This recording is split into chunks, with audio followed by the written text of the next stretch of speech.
And also, do we have sound effects? Oh, I was gonna, do the clap. Well, today is her birthday, so we're just gonna say happy birthday to Falasha. She turned 18 years old today, and so we're excited to have her, to be here with her for her birthday. And so I am again honored to be able to take you all through a journey today with her. We put her in the other seat.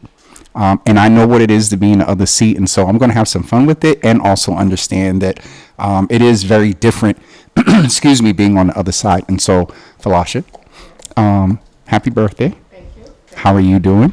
I am feeling really, really blessed, actually. Feeling blessed? Yes. I can understand that. And I didn't mean to sound surprised when I said that, but the term blessing or how people define blessing can vary from person to person. And so let me ask you, on your birthday today, let's maybe start with that and tell us, I'm going to take my model. Describe where you are in life right now in one word.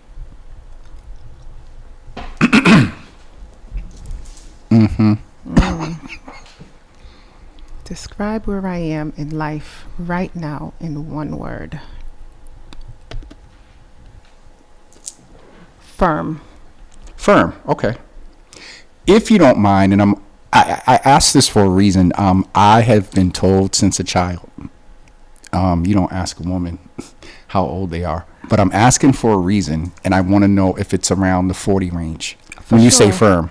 Okay. Sure. Are you approaching 40 or past 40? Past 40. Okay. So then you probably understand the relevance of why I was going to ask, was it close to 40? Because at 40, something happens. Okay, so you've been through that. So firm. All right, we're going to get back to that because I think for people to understand the context of your word firm, we got to go back a little bit. So I'm thinking about Blackstreet. Let's take it back. Let's go. Okay, so where are you from? I was born here in Boston. Now, if you're from Boston, you got to give us, there's Boston, and then there's, Mattapan, Dorchester, like, and then there's the street, and then there's give us the whole breakdown. Well, so here's the thing. I was born here. Yep. But I grew up in Kingston, Jamaica. So when I was like 4 years old, I went to Jamaica to go live with my grandparents, my father's mother and father, my paternal grandparents. So, and then I would come to Boston every summer on Maxwell Street in Dorchester. Okay, see, because that when you said that just gives even more of a context to your experience. Around what year was this? In the 80s, early 80s. Even more, okay, yep. So we were able to be outside riding bicycles. We knew everybody. We ran in each other's houses, grabbed popsicles, ate fruits, played. I had a swing set in the back, even though I lived in Jamaica and I was the first grandchild. My mother's mother had a swing set. So, and then there was Erica and, Shelly Mendez. She was my neighbor, but I'm closer to age with her little sister. So, and, in the summer we would all like hang out, running in and out of the house with everyone. Yeah. Okay. So Boston bred, Maxwell Street, Dorchester, Maxwell Street area specifically. Okay. And as a child, if I were to ask Shelly, or her younger sister, what were you like as a child? What would they say? Or as a teen? As a child, they would probably say, I was that kid that I wasn't inhibited. Like I didn't, so I was coming in, and if everyone called Mimi, then she was Mimi. And if everyone was getting in the shower, I was getting in the shower too. Like I just blended. I don't know. So what would you call a child that's just ready to jump in and I was the same way, and I was called I was called a few names. Persistent. So maybe it was different for you. I would say not rambunctious, but when you hear older folks back in the day, they would use terms like that, rambunctious or a lot of energy, things like that. So you were the helpful type, and we don't want to use the follower word. You were just cool. I was more like, I'm going over Erica's. Okay. I'm going over. Just very casual. Just. Yeah, I just fit in. Okay, got you. I not really fit in like quick, but I just did what I wanted to do. Okay. And I wasn't necessarily like the shy. Free spirited. Yes. Free spirited. There it is. Absolutely. I was free spirited. Yeah, I think that's the word they would use to describe me. Free, and also because I didn't live here, right? So so it was like an expectation that it's summer, so Falasha will be here come summer. So it wasn't necessarily like. So for other kids, it was like they saw each other every day, all the time. I came and it was like, ooh, Falasha's here. We're gonna have fun, and I just felt like I'm here. I'm a big deal. So I'm gonna come over because I'm supposed to, right? You want me here, right? Because you know. So it was kind of like that. So that was during the summers here, and one thing I thought of, you were also a reminder when you left. You were going back, and then they were reminded they're going back to school. Right. So there was the excitement, and also toward the end of the summer, the disappointment. When did you come permanent to be here, over on Maxwell or in Boston? 8th grade. Interesting time. 8th grade. And in these few years of interviewing people, I've learned tone of voice and things like that. Your tone changed when you said 8th grade. There are some presumptions, the climate, more of a welcoming, more of a family, communal. Jamaica is just very different, and coming to the States can be a culture shock. It absolutely was. All right, let's take another one word. How would you describe your transition from Jamaica to Maxwell in one word? 8th grade. Complicated. Okay. I mean, that's kind of obvious. That's not fair. Pick another. Okay. Tumultuous. I didn't want you to go that deep. Okay. So let's tap into that. 8th grade, a young woman going through puberty, culture shock, changing of environment, even the climate. You could have had colds off and on, allergies, things. That's a lot going on. How old were you? I don't remember. What was that, like 13, 12, 13, that age? So interesting time. Take 12, us back 13. to that first day when you arrived at what you knew were going to be what was going to be your home from that point forward. Take us back to that day, and what was the experience like? Disappointing. Why so? So my grandmother lived on Maxwell. So here's the thing. I am really literally raised by my grandparents. Okay. On both sides. So my mother's mother was my mother in America, Yep. my grandmother. And then my father's parents were my grandparents that raised me in Jamaica. Well, you had it good. Both sets of grandparents, one here, one Jamaica? Yeah, okay. Yeah. At hindsight, I had it good, Okay, right? yes. But growing up in it, it felt like, well, where's my parents? Where's my mom? Where's my dad? Why aren't they? Well, at one point in my life, my father went back to Jamaica. So I had him, I think, from the 6th grade to the end of 7th grade. Okay. And then came here for the 8th grade. So it was a lot completely different, because growing up in Jamaica, my grandparents were affluent. Like they had money. We had a housekeeper, we had a driver, I went to really good schools, private schools.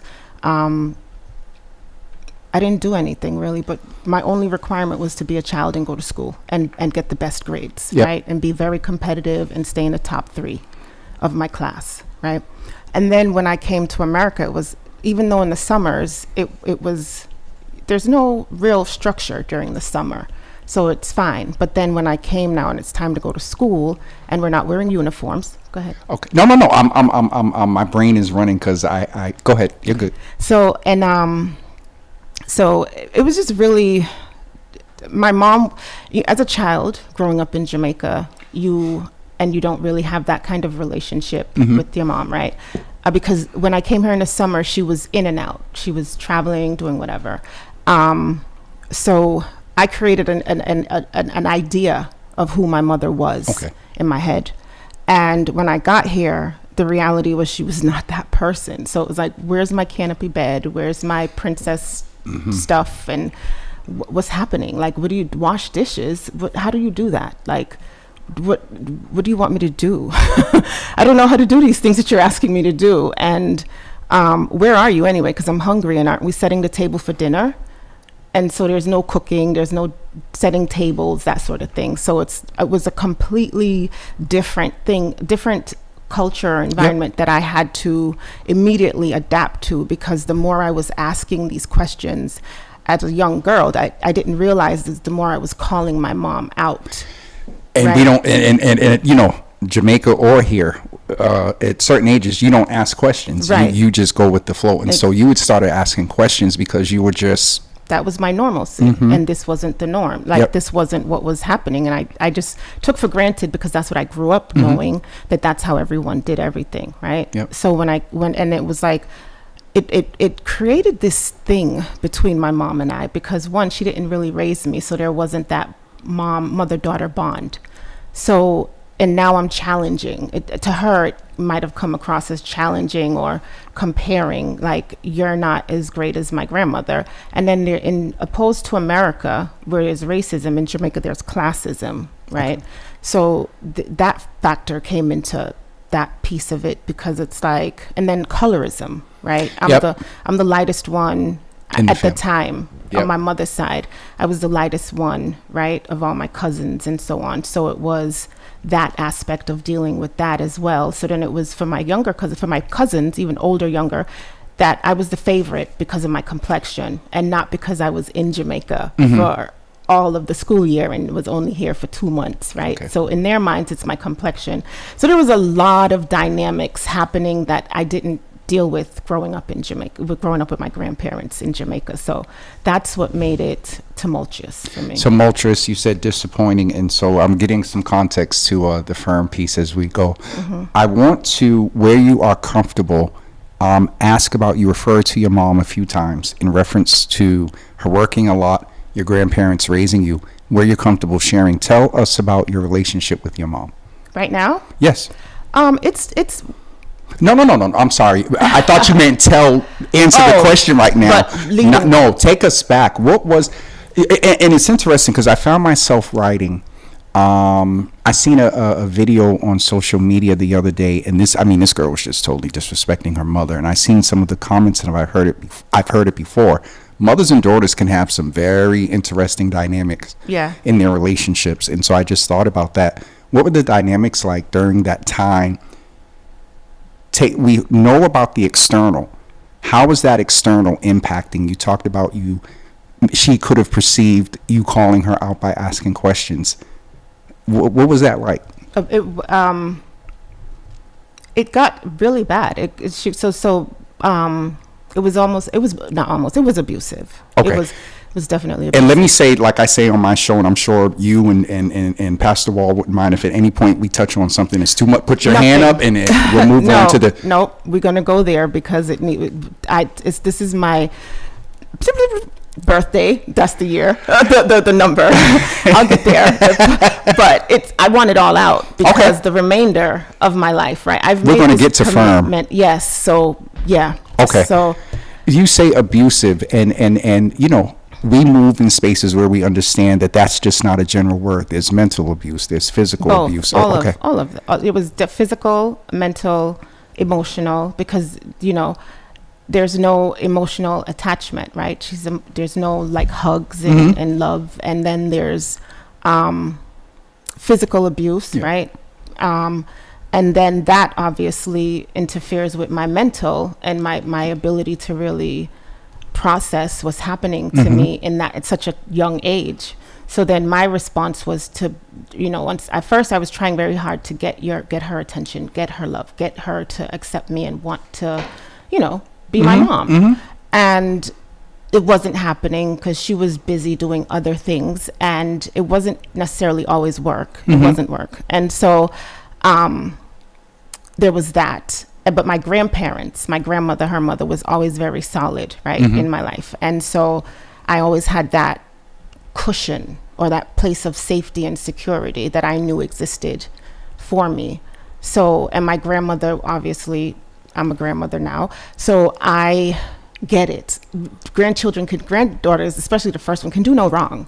So, you know, but then truancy got involved as I got older, because now I was rebellious. And I remember being in a courthouse one day, and it was like a mediation room, I guess. And the judge, thankfully, understood more than I was capable of, because I had this very like demeanor, like You weren't being demure. You were being very not demure at all. Okay. I was being very like, what's up? Like, what y'all got me in here for? What's up? Y'all don't even know what I'm dealing with her. She's over here acting like she's doing stuff. She ain't doing nothing, okay? But I can't say that because there's still this level of loyalty that you have to have for your mom, your dad, your family, right? So I'm just having to just bite the bullet. But the good thing about that was therapy.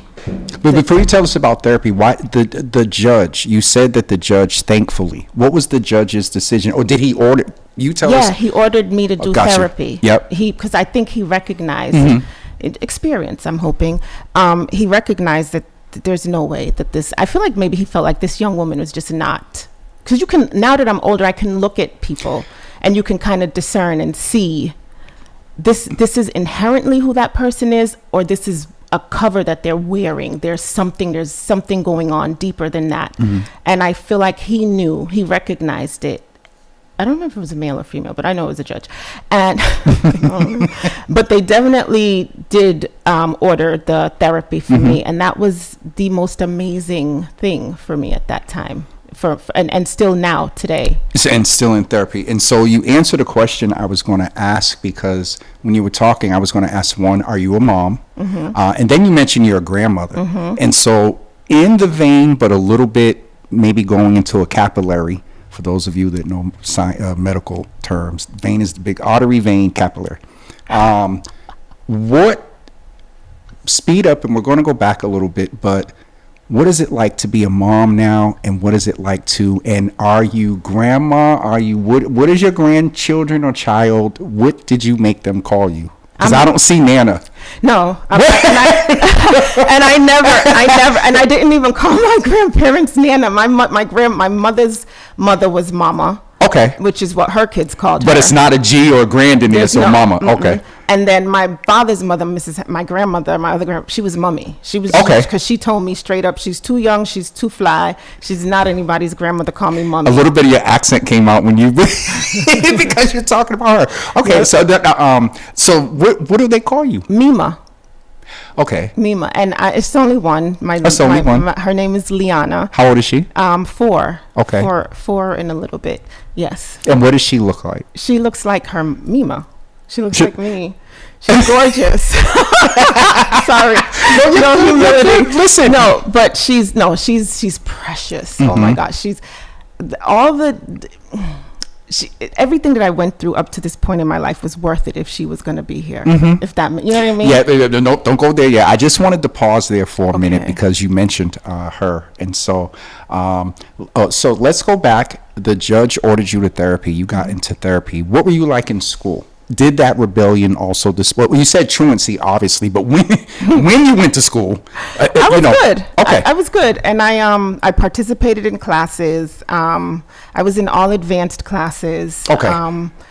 But then I had a hiccup in math, where this teacher basically told me that I was cheating, or that I was doing, because she couldn't understand the way that my math was done. Yes. From Jamaica. Yep. And I guess it was too, it just wasn't, she didn't understand that math. So she told me this is not, and after that and the way she spoke to me, because I'm very proud, right? There's certain things, when I do something wrong, I'm going to own it. But when I know I'm not doing that wrong thing and you accuse me, then you've lost me. And especially as a teenager, right? And so when she said I wasn't going back to her math class, she could go on about herself. And then history. I had a big issue with history in America, because I'm like, where's the other people in the history books? Like, so what about the other stuff that happened? Because growing up in Jamaica, you get history for real. And so this is not looking like history for real. So that was another turn off for me. And so I was just now like in the hallways. So you are known to get in trouble by asking a lot of questions. Yeah. School, truancy, therapy, the relationship with your mom, those dynamics were going on and contributing to who Falasha is up through high school. bring us up to like, what was 12th grade like, and update us maybe in all of those areas. Let's start with, were you still in therapy? I never made it to 12th grade. You didn't? I don't even think I made it to 10th grade. Okay. I dropped out of high school. I got pregnant when I was 15. Okay. So you were a teen mom? Yes. Okay. And then I had my son when I was 16. Okay. And then I had my daughter when I was 18. Okay, so you have a son and a daughter. I have 3 children. You have 3 children, son, daughter, and Daughter. there's a boy and 2 girls. Yep, 1 boy and 2. Son, daughter, and you answered too. Son, daughter. Yeah. Okay. So you have 3 children, and so your first child was pregnant at 15 and born at 16. I just want to pause and say there's so many similarities between you and I. My mother got pregnant at 15, had me at 16, January, born in September, March, 16, and my mother was around but went through some things. My grandmother was the rock and the makeup. Yeah. And so I just wanted to name that. And so first son at 16 years old, what was that like? And if you don't mind, if you could catch us up, you said you didn't make it to 12th grade. How did that play into the dynamic with you and your mom? So my mom... Or do you need to update us from that point to when you were in core and things like that? Is okay. No. So my mom and I at one point I had just started living with my children's dad. Okay, Right. He was my boyfriend. And right, what was I doing at 15 years old living with my boyfriend? Just work with me here. And so because my mom was so abusive, one time he came to pick me up from school and I had like bruises and ball spot, whatever. And he was like, who did this to you? And I said, my mother. And he was like, you're not going back there. Absolutely not. Okay. And so I just stayed there, lived with him. His mom was from Haiti, and she didn't speak English that well, and it was just like, we were just there. And once he probably told her what happened, she was probably like, these Americans, come Right. on, baby. Yep. Right. She didn't really like me too much. She was very, she told me immediately, I don't want my son for you. I want my son with somebody else. And I was just like, oh, too late. But that's fine. Was this before or after the baby? Before okay. After the baby, I was her homegirl. She loved me. You gave her a grandbaby? Yes. Okay. She loved him. And when I found out I was pregnant Friday, and my children's and their dad, he went to jail the Monday that was just around the time when I think it was mandatory to serve. For a gun arrest? Yeah, for a gun charge. Okay. And what was the age difference between you and he? 3 years. Okay, so you were 15, he was 18. Yes. Okay. Yes. And then my mom threatened to... Because of the age difference, because you technically, I think at that time... I'm a minor. 17 is consent, and But then he's 18 to him. Yeah, I had lied to him and okay. told him. So he thought that when I was turning 15, he thought I was turning 16. You met him at 14? Yeah. You just said... Yeah. Okay, yeah. Miss Falasha. So it was like, because I'm born in October, so we met around, like maybe... Anyways, so yeah, I lied. I lied. Okay, and which, I mean, you were going through a lot, and so you didn't. I posed this question or this point here based on the 12th grade piece. Okay, so your transition in now to motherhood at 16 years old. Were you still living with his family? No. So when he went to jail, I went back to my mom's house. And that was... Now, were you pregnant or you were pregnant? Pregnant. Okay. I was pregnant. And did that influence, good or bad, with your mom when you went back home? Indifferent. She just didn't... she wasn't abusive anymore. Okay. Oh, okay. Yep. So there was no physical. And I just had learned how to stay out of her way. Okay. And I figured out that as long as I was producing something like money or something in the household, then it was good. We were good. So I just made sure to do that for the sake. Where with you're comfortable have we not mentioned any contributing factor that contributed to your mom not being there? Was she just busy, work and stuff, or just... I think she was young too, right? Okay. She had me... I think what happened is this, right? She met my dad. Guy meets girl meets guy, but they're young too. Yep. And she's trying to like every girl, fall in love, live happily ever after. It didn't happen. That's not what happened. Okay. It was more like, you're pregnant. She wanted to keep the baby. He was kind of like, I don't know. That's not, because my grandmother would not like that, right? Yeah. So there was that piece of it. Then my grandmother, her mother, had come from Jamaica, right? And most stories you hear about, people leave their children in Jamaica and then come to here. America Yep. and then send for their children. She wasn't leaving her children. She stayed there until she could bring all three of her children with her to the United Yep. States. And then she worked really hard to own the first house that she had, only for her daughter to end up pregnant, right? So it's like, and has not yet finished high school. So what do you want me? What am I supposed to do now? Stop working these 3 jobs because you're having a baby? And so I think that's what happened, right? It was so I don't think my mom was like intentionally this horrible person. I think what happened is she just had a lot of traumas as well, right? And disappointment. And who's going to keep this kid? He doesn't want the kid. If the kid ain't going to keep the man, I don't really need the kid. Who's going to, and then my grandmother. Yep. In Jamaica was like, I'll take the kid. I didn't have a daughter anyway. She had 3 boys. Okay. So I was her daughter, right? And then my father was her last child. So it's like the baby. The baby having the first baby. Yeah. So you had, yes, you had a lot spoiled. of dynamics. Spoiled, but there was just a lot of dynamics going on. But one thing I heard last there, as much as you've mentioned that your mother was abusive, and we're going to see how things are today, there was as I noticed, this time it was body language. When you talked about she wasn't coming here without her kid, she wasn't leaving her kid. Like there was a defense when you said that. And then you talked, there was something else you said about being committed and doing what it is that she needed to do. Though, not the best relationship, you came home. She taught you, whether or not intentional, responsibility, putting money in the house and whatnot. And so I just wanted to name that. And for those, listeners or whatever, that sometimes parents go through some things, but the children and they heal, and the children in them, they make things up and things get better. And so with that being said, if you don't mind, where are things now with you and your mom? Now that she's, wait a minute, hold on. She's a great grandmother. How's she doing? Right. But now that she's older and she's kind of settled into her life, she's good. Okay. She's great. And my stepfather is phenomenal.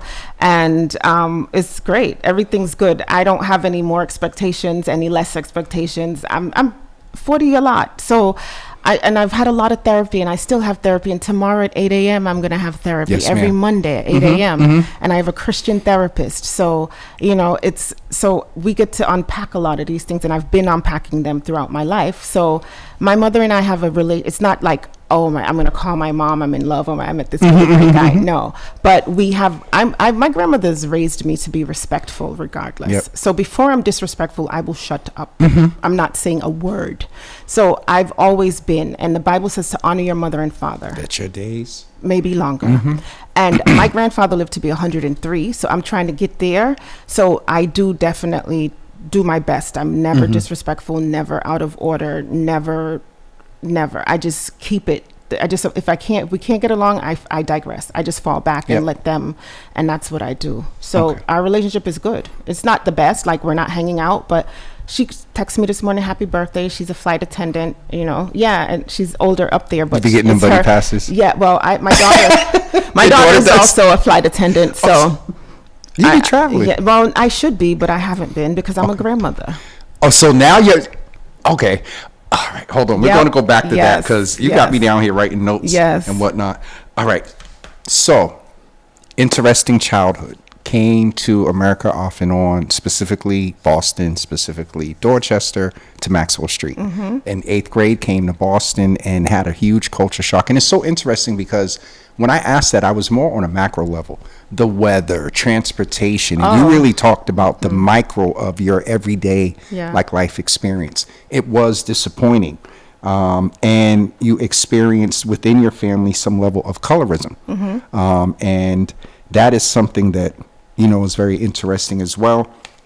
And then you talked about, getting pregnant in high school, having your first child at 16, which is a young man, and now you are a grandmother with a beautiful 4-year-old baby girl. Yes, Lily. How you brighten up when you talk about? I love her so much. I was there when she was born.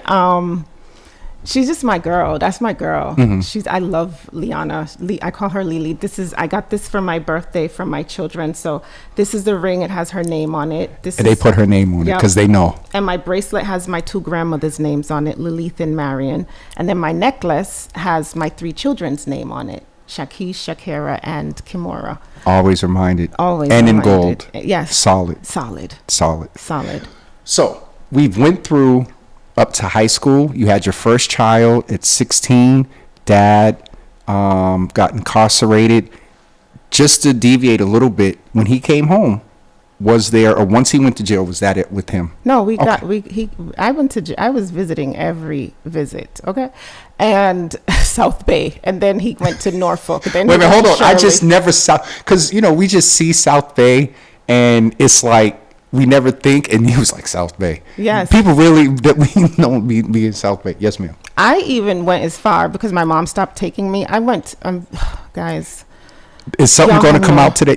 This room is known for bringing stuff out of people, where your family is like, oh, we didn't know that. Well, I went ahead and changed my birth certificate so that I could get the age on my birth, so I could get an ID to go see him, since nobody wanted to take me. You talk about ride or die. I was like, I'm still right, but not to that extent of foolery. And I'm ride or die for God. Yes, ma'am. And we're going to get there. And so he, and then I got a driver's license. And listen, with the fake birth. I was so scared too when the state trooper came to give me the road test, but they didn't, and even the guy at the RMV, I could tell he was like, "You ain't that," but he still gave it to me. I guess he saw. So, what age were you when you faked, and what were you portraying to be? Like 15. So I had changed it by 4 years. To 19? Yeah. So you were either. Wait, no, 6 years, because 70. Yeah. I put it to 0 because the 6 could only make a 0. It could only be certain numbers where it had to look legit. Because I remember when I was born in 71, and I was going through some time of being old, so I played with my birth certificate one day and made it a 4. Only 3 years, but you're limited in how you can fake it. Anyway, right. Confession. I told you this. Also, Praise Radio.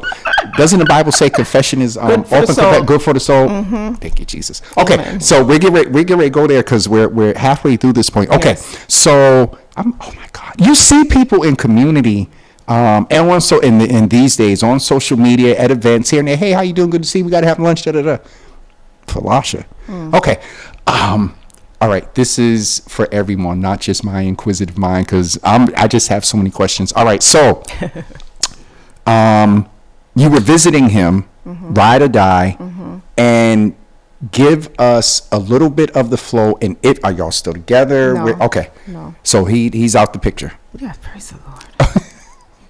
Sorry, guy. I rock with you. I have not heard that in years. I thought we there for the baby girl Lily, but I couldn't be with you again, and you know this in Jesus' name. Oh, you look like a scene from The Color Purple.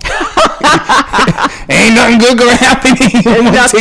No. Okay, and not the spirit of that. That's not what she was saying, Mister. No. It's just her demeanor. Okay, so tell us about all the circumstances around your second. It's 1 boy, 2 girls. Your first daughter, and that's because you had a boy. Yeah. And that's different. So we're going to spend at least 3 to 4 minutes on the birth of your daughter and what was it? Did that change you? It didn't. It didn't. And if it did, hold on. She's messing up my interview because I just knew it. No, I was. Oh, the second daughter. The first daughter. No, because I was still very young and survival. How old were you when you had 16, the son, and then daughter? 18. Okay, so and he's out of jail now. We on the run. So say daughter with him. Yes. Okay. And he's out of jail, but then he got in trouble again. So now we're not trying to go back to jail because and now life is just crazy. I'm with pregnant. 2 kids. I'm pregnant. Well, 1 kid and. So I remember being pregnant and he's running. He shows up at my mother's house and I'm like, what are you doing? Like, what? He's ran. They had him in jail. Then he ran out to jail. They let him out somehow, and then we were on. Am I Now, did your family extend the same grace to him? Yes. They did. Okay. Yeah. Okay. And so then we ended up moving to Maryland. Then we lived in New York. At 18? Listen, yes, I had an apartment in Brookline what is it, Brighton, I think, over by Cleveland Circle. Yep. I had an apartment over there with just my baby, with just my son. Yep. Right. My uncle got me that place. My dad's brother, and so then he gets out of jail. We have another kid. I'm pregnant. He's now in trouble. We're on the run. We're all over the place. Maryland, New York, you name it, we're there. Until finally the police catch up to him, right? And he goes to jail and sits there and serves his time. Where did they catch him? He stole my money, my rent money, and left to go to Maryland because I ended up coming back to Boston, okay. right? Yep. And so I'm working, he's picking up the kids, we're living this life, and then I guess that wasn't what he wanted to do, so he went back to Maryland, stole my money, went back to Maryland, and then I kid you not, the very next day, he's calling me like, I'm in jail, and I need to send back the $500 so you can bond me out of jail. And literally that... Your rent money? Yes. With the kids, our kids, not somebody else's kids, his kids, our kids. Mm-hmm. Literally, that next day, the police, or that same day, but in the evening, the police came looking for him. At your place? At my place. And it was like, can y'all do your job? Mm-hmm. Like, I'm trying to get my money back. So that I didn't tell them that. Yeah, but in my mind, I'm yep. like, I'm trying to get my money back. Y'all do your work and let me do mine. So he ended up sending me the money. I kept it, paid my rent. And he stayed in jail. They figured out that he was not. Is he going to see this? Yeah, okay. He knows. I'm pretty sure. It's just interesting because it also speaks to the fact that with maturity, you two are real about the journey and are friends now. Yeah, presumably. We've only recently become he's always been very good to me. Yep. in terms of like being present for his children, arguing with me, fighting with me to see his children, not physically, but like Yep. calling me down, Yep. saying you're not going to be the Yes, reason why black I'm man. not with Yep. your son, Yep. with my kids. They're not going to think it's me. And I'm just like, whatever, go sell some drugs and make some money. And if you're not doing that, then I don't got nothing to talk to you about because I got to work too hard and I don't care. But he just never, he was like, I'm not going back to jail, so I'm not selling drugs. So you better get over that. And I'm still going to see my kids. And it wasn't until Lily, our granddaughter was born that I started. And then to be quite honest with you, it wasn't until I got back to God that I was able to let go of that towards him. Yep. And have at least have a relationship. Hospitable. Yeah. So let's kind of speed things up. And I want to spend some time a little bit in your relationship with God and also give you a chance to just talk about professionally a little bit. And so you went through all of those experiences. Did you make it to college? Barely. Okay. Barely. And I didn't graduate from college either. Okay. So you're looking at GED, Mm-hmm. plenty of years of experience, Mm-hmm. temp agency work. Mm-hmm. So I have a lot of industry background, Mm-hmm. right? So I know I've been in various industries, but God has always had his hand on me. So let's mix them. Let's talk to professional and your relationship. You had these experiences that, or the work experience that gave you enough of a background to get to a place like BECMA. Some of your social media presence goes around encouragement. Mm-hmm. You've done a couple of events, a little socialite, influencer. When did, with all of that in the professional career and your family and all that you've accomplished and went to therapy and getting on the road of healing, when did that solid point in your life come where you said, okay, God, what's good?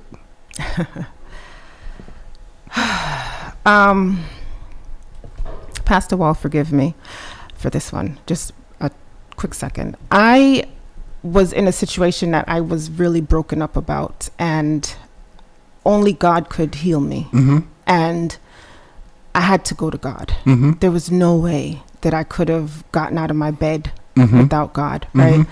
And then that's when it was and it wasn't even really me, it was God. It was Mhm. like, are you coming or not?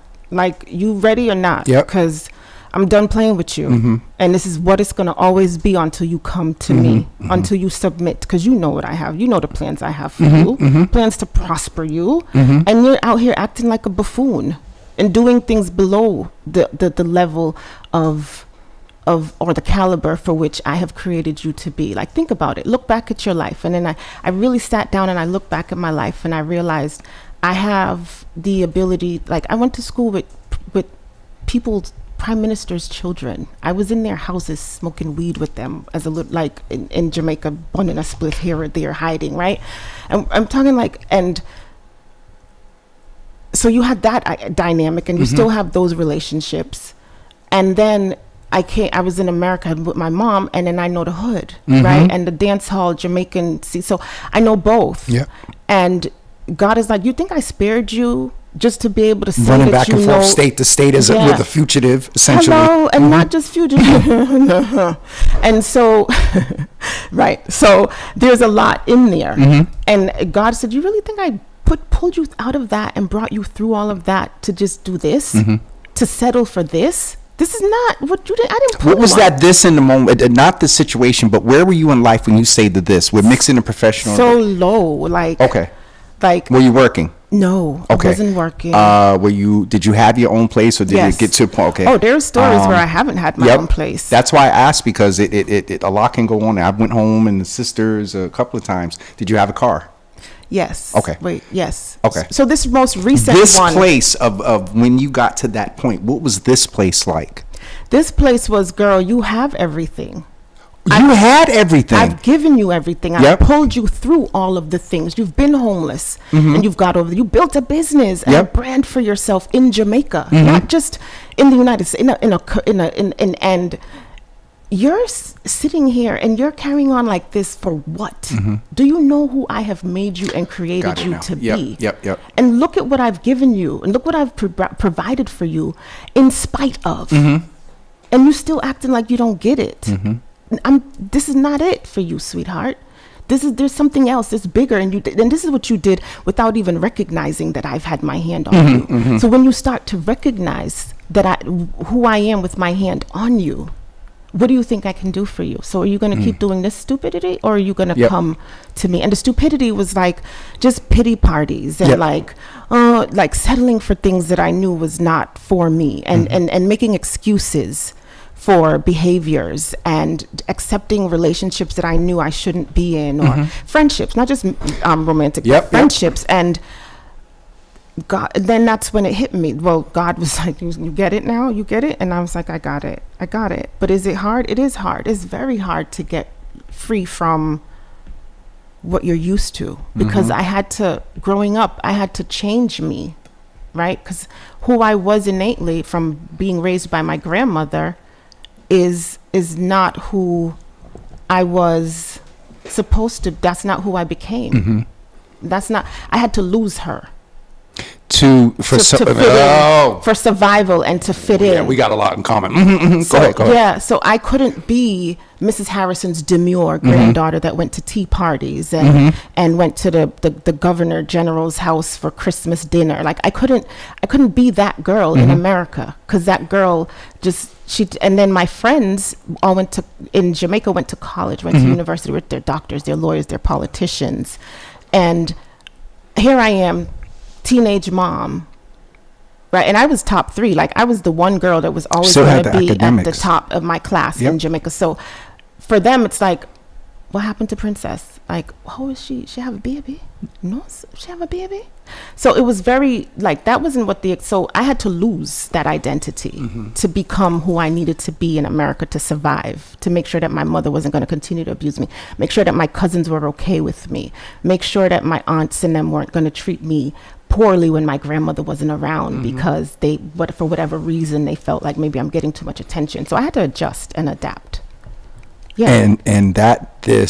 So how long now I grew up in the old school, just like our producer, CEO here at y'all got CDs here.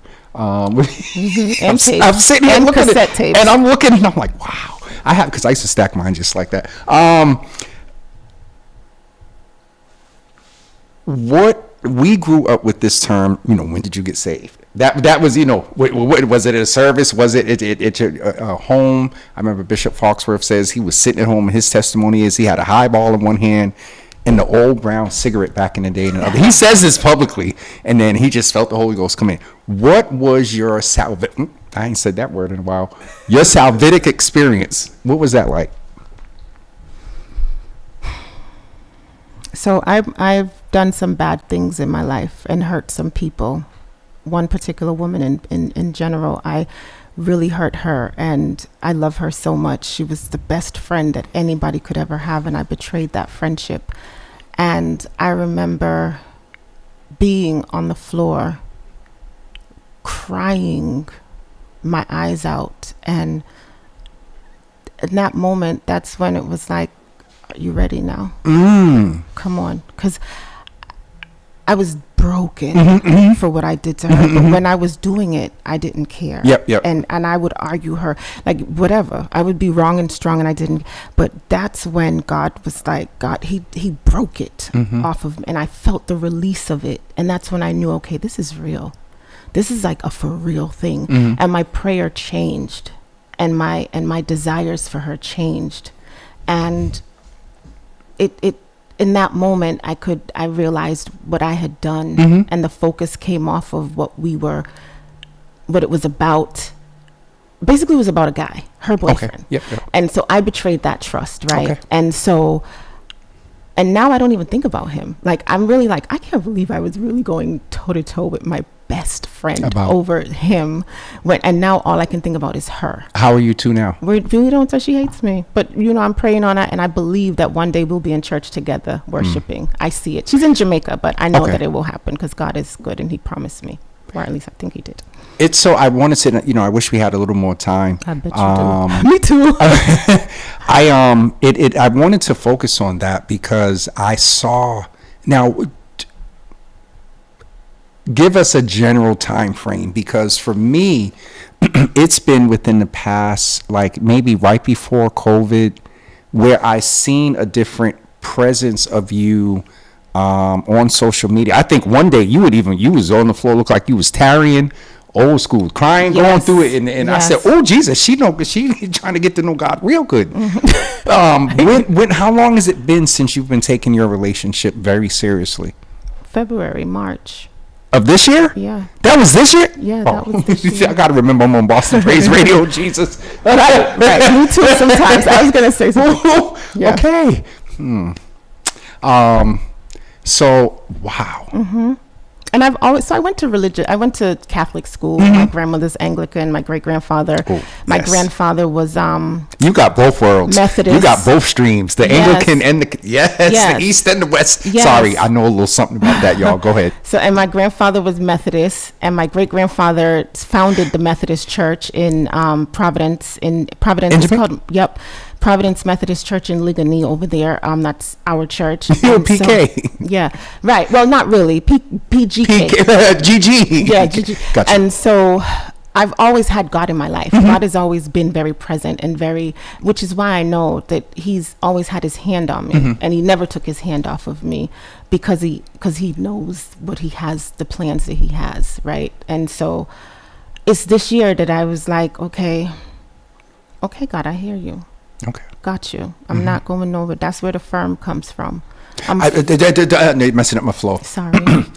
Because we were going to go back and see why the firm, but no, you can go. Because just for a quick review, I mean, you started and said firm, and you use words like disappointed coming here, your childhood, you experienced colorism, and you talked about your grandmother being an anchor. You talked about a relationship in your teens where children were produced, and while one was produced and one was producing or in the oven, you're running state to state, and just everything that you've been through, being able to achieve a lot of professional positions in life and whatnot, and getting to this point that just not even a year to where that you have embraced and taken your relationship with God very seriously. It's very intriguing to watch.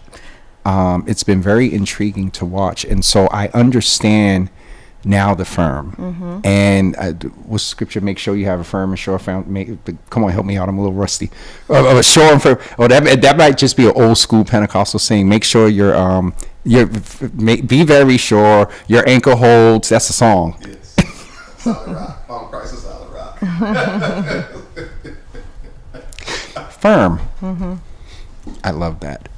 How do you ensure that you stand firm? Everybody talks about standing on business and whatnot, and I want to ask specifically, standing firm, first of all, in your relationship with God, standing firm on business, and standing firm in your healing journey. So I'll start with the healing journey. Standing firm. Well, no, I'll start with God, because God has ordered my steps, right? If we had enough time to go through what I've been through chronologically and how it has helped me to become who I am today, then we'd see God's hand in my life. So my having a Christian therapist, right, helps with my healing mentally, emotionally, spiritually, right? And then standing firm on business, because I know who God is in my life, and I'm called to a certain level of integrity, right? And I've always been that person. And then I've had everything, not everything. Like I haven't had a mansion, and those are not desires of but I've had anything that money could buy, right? I've traveled anywhere. I can travel anywhere. I've had the best of guys pursue me, some trashy, I've had wonderful positions. I've been in job. And nothing fills that space in my heart and my life like God does. There's a certain level of security that when I was younger, that security looked like was my grandparents. Now God is that, you know what I mean? Yes, so, ma'am. and I need that. And that is, and I said it yesterday on the prayer meeting, or on Friday, every Friday, our prayer meeting for me is like Sunday dinner. Okay. It's like because I get to tap in with my family, my GMCC family, and then keep going. Then I get to go on, right? And it's like that reminder to bring me back. But every day, right, I still know who God is in my life. And I dare not cross the Lord, right? Because I look at my life and the things that I've been through, things that we haven't had time to talk about. There's layers, and and GED is probably what I can, and my Harvard Business completions of like my certification courses and that sort of thing, right?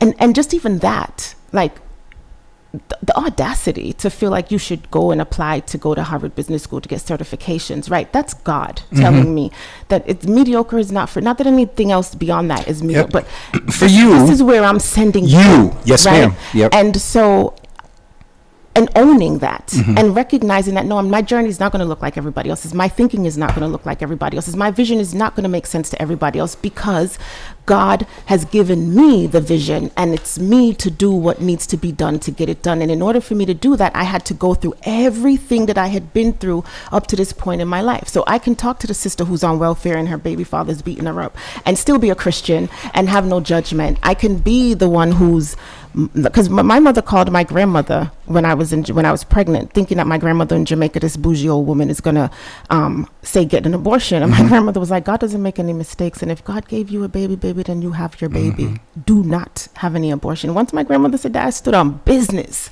And my son is now, he's gay, he's black, and he's educating brown and black children in this country. Like everyone who passes through his hands is learning about who they are. And he shows up with his pants like theirs. He shows up with his sneakers on. He's wearing the clothes that these young kids can relate to. Yes, ma'am. And he's very proud of who he is. And his mama got his back 100%. Real quick, and this is funny because I'm trying to stay in good graces. I'm on somebody else's platform. Oldest daughter, what's she doing? She's a flight attendant that gave me a beautiful granddaughter. Baby girl. She's at home probably listening in her senior year in high school. Oh, so we ain't expecting to. No. We expected big things from you. Yeah, but, she's no going to career college. Yet. Right. And Lily, and say without smiling. Oh.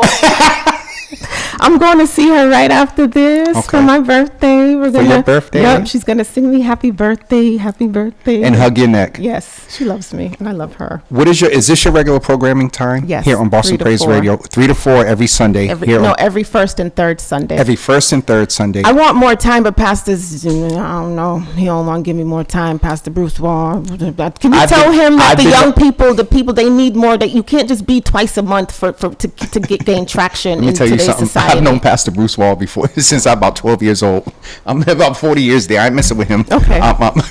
But, oh no, I was going to say something else. I was about to reach for my water. Oh, too bad. Sorry. How can folks follow you on social media? What's your Instagram? It's at Faith Beyond Boundaries. Just how it sounds. Yep. Faith Beyond Boundaries. Yep, and there's just how it sounds. faithbeyondboundaries.com, and then Falasha, you could LinkedIn. Yeah, LinkedIn Falasha. Just look up Falasha. Falasha, and you find her there. And I think we got everything covered. And do you have anything coming up? Any events? Any meetings? Any healing spaces? We're going to be doing. Jimmy doesn't know this yet, but we're going to be doing an amazing summit next year. Okay. And he's going to be a part of he's going to be hosting, and he's going to be a part of the panel and leading a lot of parts of that. But he'll tell you more about it. But You about